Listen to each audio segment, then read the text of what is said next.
Маргарита, радвам се да ви чуя. Как сте, моля? Как сте, моля? Искам само да ви кажа, че вие сте един човек, който аз с години, много 20 повече години ви познавам и не мога да се разчита на вашето също във вашата експерия. Поздравява също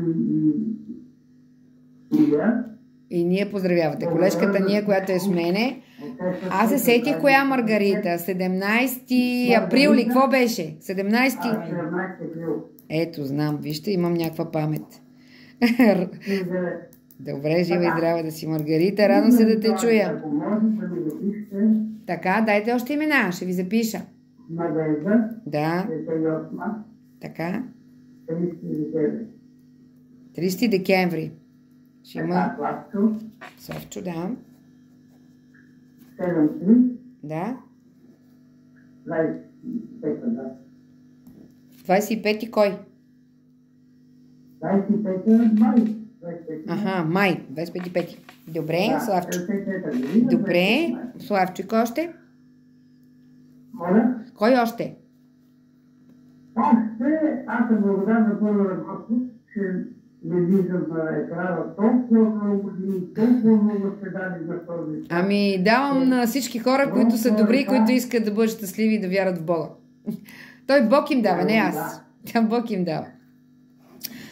Аз обичам това, което правя, наистина, и го правя с много желание, но когато имам тежки случаи, не мога да спя.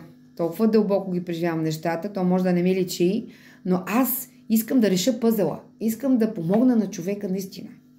Имал съм много интересни случаи, някои от тях са доста били сложни и за мене, но това е предизвикателство. Така че благодаря, Маргарита, че ме гледате 20 години. Мале, кога минаха тези 20 години, Маргарита? Много давно е било. Една дума да кажа, може ли? Ама ние тогава сме били в друга медия, нали? За мен е чест да ви поздравам. Благодаря и за мен. Благодаря, Маргарита.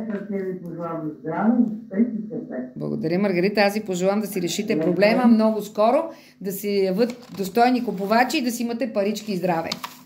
Всичко да стане. Не, ще станат нещата, вярвайте. А вярвайте, защото и вие сте не по-малко добър човек. Вие сте не... Благодаря. Благодаря, аз ви целувам всички.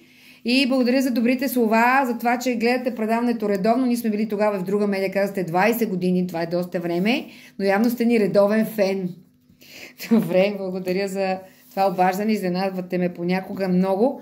Даже имах едно обаждане от една жена, преди 8 години съм разговаряла с нея. Аз, ей Богу, съм забравила. Нали? Все пак тия предавания са